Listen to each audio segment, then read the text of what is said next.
Hello everybody, my name is Davis Leaf and you are watching Leaf It on the Cutting Room Floor. Today I will be reviewing Atomic Blonde.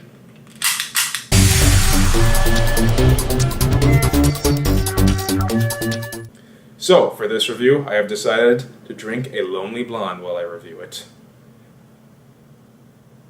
Lonely Blonde. Blonde.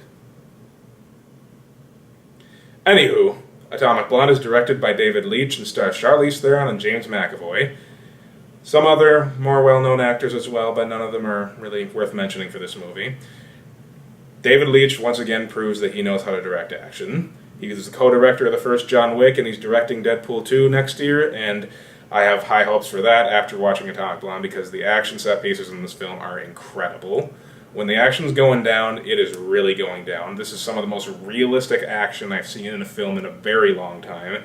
It's so brutal, it's just so realistic, it's incredible. But in plot, it kind of lingers. We've seen the plot of this film before in a couple of other films more recently, and just a lot of films in general, and it's nothing that special. It may be interesting for some people, but because I've kind of seen the plot before, I kind of know what to expect going forward watching the film. And the movie is very story-driven, so it focuses a lot more on this basic premise more than it does with the action. And there is not a ton of action in the film, but when it does happen, it really happens. It is so realistic, so well done, and I give David Leitch a lot of credit for that. Charlize Theron, of course, she's one of my favorite actresses, and she, as usual, does fantastic.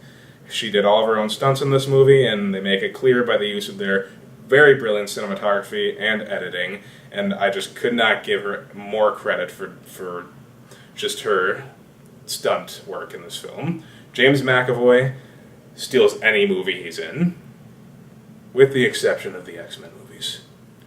But when you put James McAvoy in a movie, he's always going to be incredible, but he just stood out so heavily. Whenever you're watching him on screen, he's so intense, he's just so menacing, but really exciting and surprising, and I just loved him so much in this movie, and I love him in any movie he's in.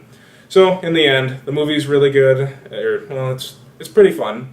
Action's great. Not really much story. There's other performances in the film that aren't really that memorable. Sofia Boutella, she's in it, and she plays a pretty interesting role in the movie. But overall, it's not, I'd buy it, but it's not like an incredible movie. You'll walk out of the theater saying, wow, really good action. Not much else, depending on what kind of a movie you like to enjoy.